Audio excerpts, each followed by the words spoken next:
Hello साथीहरू सबैजना कस्तो हुनुहुन्छ। आज म धेरै दिन बाद रेसिपी सेयर गर्न जाँदैछु। के को रेसिपी बनाउँछु तपाईहरुलाई म अलिकति एक झलक म देखाउँछु। किनकि अहिले मेरो तेल यहाँ गरम हुँदैछ।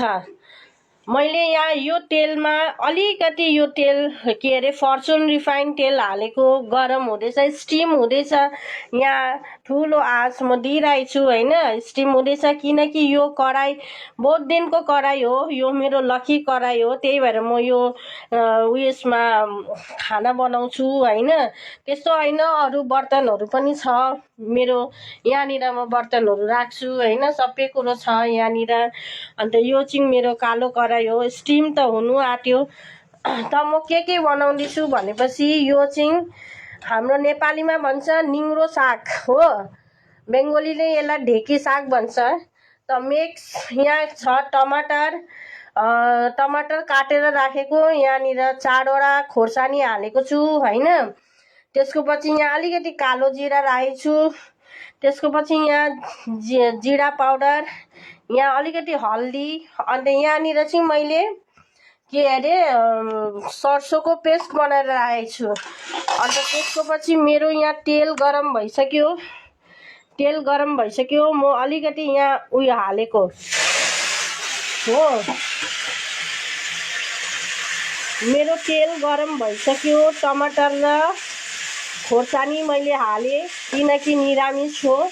निरामिषमा म के अरे प्याज लसुनको कारबार गरेको छुइनँ। म टमाटर हालेर म सिम्पली निङ्ग्रो सागको उयो सब्जी बनाउँछु हैन। निङ्ग्रो साग बनाउँछु। साग थाहै छ हाम्रो के अरे साग के काम आउँछ, सालोक संश्लेष दिन्छ साग खायो भने। किनकि यो साग, यो ढेकी साग चाहिँ तपाईहरुले जति सक्दो के अरे दिउँसो खानुहोस्, राति चाहिँ नखानुहोस्। किनकि राति सुत्ने बेलामा हाम्रो धेरै किसिमको प्रब्लमहरु हुन सक्छ हैन। त्यसरी नखाएकै राम्रो, राति नखाएकै राम्रो। कोही बेला खानुहोस्, फेरि पेटको पनि प्रब्लम हुन सक्छ, आमाशा पनि हुन सक्छ।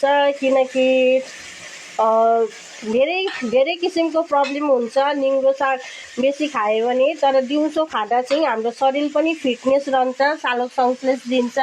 त्यही भएर म चाहिँ आज यो ढेकी, यानी कि बङ्गालीमा ढेकी साग भन्छ, नेपालीमा निङ्ग्रो साग भन्छ हैन। यहाँनिर हेर्नुहोस्, म अलिकति चलाउँदैछु किनकि यो साग के अरे बाफले नि पाक्छ।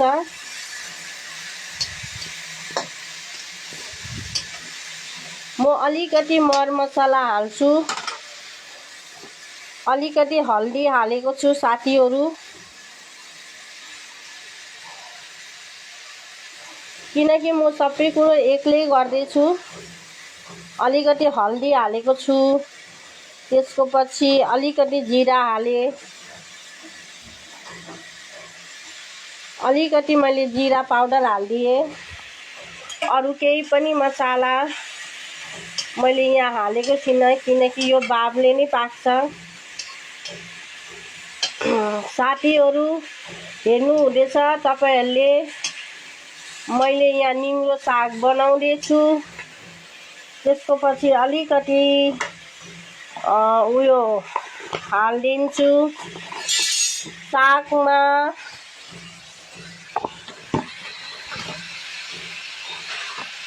किनकि अलिकति ब्याकग्राउन्ड मैले उयो गरेको छु।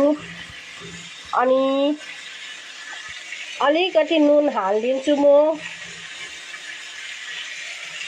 नुन तपाईहरुले कस्तो खानुहुन्छ, बेसी नुन चर्को पनि हाल्नु भएन, स्वाद अनुसारको नुन हाल्नुहोस्। किनकि आज धेरै दिन बाद मलाई यो ढेकी, यो निङ्ग्रो साग खानु मन लाग्यो। किनकि धेरै जनाले खान्छ, नन बेङ्गोलीहरुले पनि खान्छ निङ्ग्रो साग। किनकि खास गरी म सबै साग खान्छु हैन। निङ्ग्रो साग पनि राम्रै हो, रोटीसित खानु, गरम गरम भातसित खानु, भेजिटेरियन भेज सब्जी। ठिकै हुन्छ किनकि मैले टमाटर हालेको छु। त्यसको पछि मैले यहाँ सर्सोको उयो गरेको छु, मसाला पिसेर राखेको छु। सर्सोलाई म हल्का छोपिदिन्छु। हल्का छोप्नेको बादमा चाहिँ 5, 10, 15 मिनट बाद चाहिँ म निकाल्छु।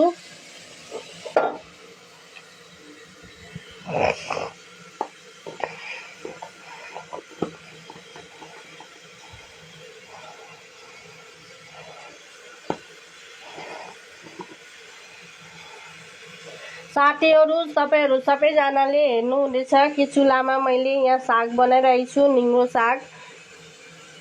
5, 10, 15 मिनट बाद म यसलाई निकाल्छु। निकालेर म सर्सोको साग बनाउँछु। हजुरहरू सबैजनाले कमेन्ट गर्नु हुँदैछ। यहाँ उसले भन्दैछ एन्जेल मधुले कि साग एटा ढेकी साग, ढेकी नेपाली ते बोले निङ्ग्रो साग बनाउँदैछु म आज। साथीहरू 5, 10, 15 मिनट मैले यहाँ छोपेर राखेको छु। हेर्नु हुँदैछ टमाटर र उयो फ्याट्दै हुँदैछ।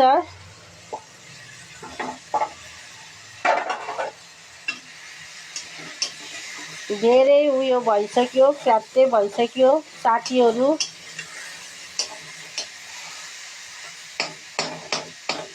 किनकि मेरो यहाँ खोर्सानी पनि पाकिसक्यो, राइस के अरे यो निङ्ग्रो साग पनि फ्याट्दै भइसक्यो। यसमा म अलिकति म के अरे उयो के भन्छ सर्सो म्याग्दिस सर्सो मसाला मैले अलिकति हालिदिएँ किनकि आज मलाई सर्सो हालेर खानु मन लाग्दैछ साथीहरू।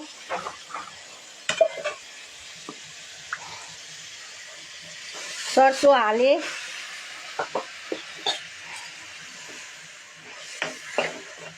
किनकि मैले यो निङ्ग्रो साग उयो गर्दाखेरि मैले के अरे त्यो उयो नहालेको, के भन्छ आलु नहालेको। हजुरहरू आलु नखानुहोस्, आलु खायो भने फेरि चालु हुनुहुन्छ हो। अब यसरी खानु मन लाग्यो भने यसरी नै खानुहोस्। खानु पनि कति मिठो हुन्छ किनकि मिठो मिठो बासना आइरहेछ। आज धेरै दिन बाद म रेसिपी सेयर गर्दैछु तपाईहरुसित हैन। हल्दी पनि लाएको छु, खोर्सानी, जिरा गुडा, अलिकति कालो जिरा हालेको छु मैले, अनि नुन हालेको छु यो सागको लागि। अन्त सर्सोला अलिकति मैले पेस्ट बनाएर राखेको छु, राखेर मैले हालेँ किनकि अब एकछिन म यो पाक्नुको लागि म 5-10 मिनट यहाँनिर उयो गरिदिन्छु, यो पाक्छ त्यसको लागि। हजुरहरू तपाईहरु सबैजनाले हेर्नु हुँदैछ। म अहिले धेरै दिन बाद लाइभमा आएँ किनकि म बीचमा पुरा बिमार थिएँ। म फेसबुकमा पनि यानी कि सोशल मिडियामा पनि समय दिनु पाएको थिएन हो। मेरो धेरै नाकको प्रब्लम हुँदै थियो, साइनसको प्रब्लम हुँदै थियो। अन्त बीचमा चाहिँ मेरो बोल्नु अलिक असुविधा हुँदै थियो क्या, त्यो सास कष्टको प्रब्लम भएर साइनसले गर्दाखेरि। अन्त भगवानको कृपाले चाहिँ अहिले म ठिकै छु हैन। धेरै मेरो राम्रो भएको छ। अस्ति म धाम पनि गएको थिएँ, धामबाट आएँ पूजा गरेर। अन्त अहिले म धेरै ठिकै छु। अन्त आज चाहिँ मैले अलिकति समय निकालेँ रेसिपी गर्नुको लागि, त्यही भएर मैले रेसिपी सेयर गरेको छु हजुरहरूसँग। त यहाँ हेर्नु मैले छोपेर राखेको थिएँ 5-10 मिनट, 5-10 मिनट पनि बेसी भयो होला। हजुर हेर्नु यो राई साग मेरो यहाँ फ्याट्दै भइसक्यो किनकि पाकिसक्यो, मिठो मिठो बासना। किनकि मेरो टेस्ट गर्ने आदत छैन, तर म अर्कल गरेर नि हालेको सबै मसालाहरू सबै ठिकै छ, पाकिरहेछ। हजुरहरूलाई टेस्ट गर्नु मन लाग्यो भने यसरी साइडमा निकालेर अर्को बाटीमा हालेर मसाला टेस्ट गर्नु सक्नुहुन्छ। तर मैले जुठो नगरी हालेको, किनकि मेरो जुठो गर्ने आदत छैन हो। मैले बनाइरहेको छु यसरी। धेरै दिन बाद मलाई यो सर्सोको उयो खानु मन लाग्यो, ढेकी साग, त्यही भएर मैले बनाएँ। हजुरहरू साथीहरू मेरो फाइनल लुक हेर्नु। फाइनल लुक पनि मेरो पाकिसकेको छ मजाले। यहाँ हेर्नु, टमेटो पाकेको छ, सर्सो पाकेको छ, सबै कुरो पाकिरहेछ। यहाँ हेर्नुहोस्, किनकि निङ्ग्रो साग टमाटरलाई धुइदै पारेर मैले काटकुट गरेको, अन्त सागलाई केलाई ओरिकिन, किनकि मेरो ढिलो खाने आदत छ त, त्यही भएर मैले ढिलो बनाएको। लु अब म ग्यासलाई अलिकति हल्का आँच गर्छु, किनकि पाक्नुको लागि। धेरै मोटामोटी सबै भइसकेको छ, किनकि पाकिसकेको छ साग। यो सागलाई मैले त्यत्तिकै बनाएँ, पानी नहालिकन मैले त्यत्तिकै बनाएँ, किनकि अलिकति मसाला हालेको थिएँ। मसाला, सर्सो मसाला, भापले नि यो पाकेको। खास गरी हजुरहरू हेर्नुहोस्, म ग्यासलाई अफ गरिदिन्छु। This is my final look and Bengali ढेकी साग, यानि कि निङ्ग्रो साग। मैले आज निङ्ग्रो साग बनाएँ सर्सो हालिओरिकन। यहाँ हेर्नुहोस्, यसरी म देखाउँदैछु। मेरो पाकिसक्यो, यानि कि ढेकी साग। मिठो मिठो बासना आइरहेछ, राम्रै भएको छ। हजुरहरूलाई कस्तो लाग्यो मलाई कमेन्ट गर्नुहोस्। अहिलेको लागि बाई, टाटा, बाई बाई। फेरि आउँछु राम्रो राम्रो लाइभ भिडियो लिएर। Bye bye, tata. And make this Mithula and masala, sarso and jira and khorsani, nun, हल्दी, जिरा गुडा, यो सब हालेर मैले बनाएको। अहिलेको लागि टाटा, बाई बाई। मेरो यहाँ हेर्नुहोस्, मेरो ढेकी साग ready. Tata, tata, bye bye. Cook by Mithula Kavita Sarki. Tata, bye by.